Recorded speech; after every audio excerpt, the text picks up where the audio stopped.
All right, let's talk about the Freemasons, but I want you to forget everything you think you know.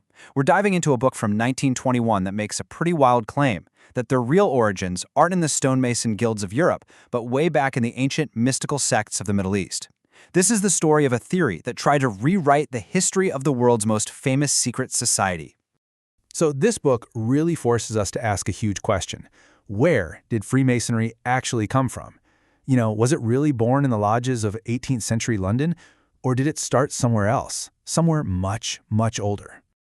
And this really lays out the two sides of the argument. On one hand, you've got the official story that we all kind of know. It's a few hundred years old, came out of Europe.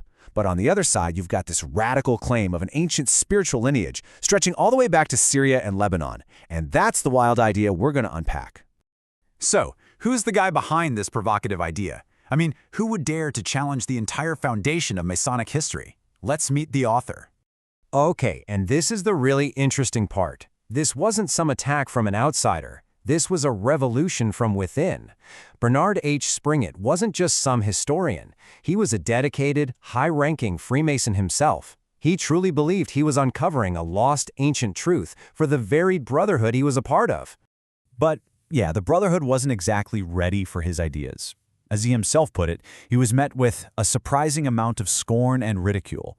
It seems like the Masons back then were pretty comfortable with their modern origin story and just saw his claims as, a bit of a fantasy. So when you boil it all down, Springett's core claim is actually very simple and very direct. He's saying the true source of Masonic ritual, all the symbols, the passwords, the core philosophy, it's not from the West, it's from the ancient religious traditions of the East. Period. Okay, so what was his proof? How in the world did he try to connect these ancient sects to modern lodges? Well, it all comes down to one single core idea that he believed was the key to unlocking the whole mystery. See, for Springett, this wasn't just about finding a few surface-level similarities. Nope, he was digging for what he called the groundwork of the entire system, a foundational belief that he thought had been secretly preserved for thousands and thousands of years. And this is it. This is the secret he believed he had found, the immortality of the soul. He saw it everywhere in Masonic rituals, this dramatic, symbolic death of a person, and then their restoration, their rebirth into a new kind of life. For him, this was the ancient thread that tied everything together. And get this, he didn't just trace this idea back to ancient Egypt or Rome. Now, he went way, way back to what he called the stellar cult of prehistoric times. He even said it was antediluvian, meaning from before the Great Flood. I mean, we're talking about an origin story that makes the pyramids look like they were built yesterday. So you might be wondering, okay, how did this supposed prehistoric knowledge from the Middle East get all the way to a place like Britain? Well, Springett had an answer for that too. He argued it was spread across the entire ancient world by the greatest sailors of antiquity, the Phoenicians.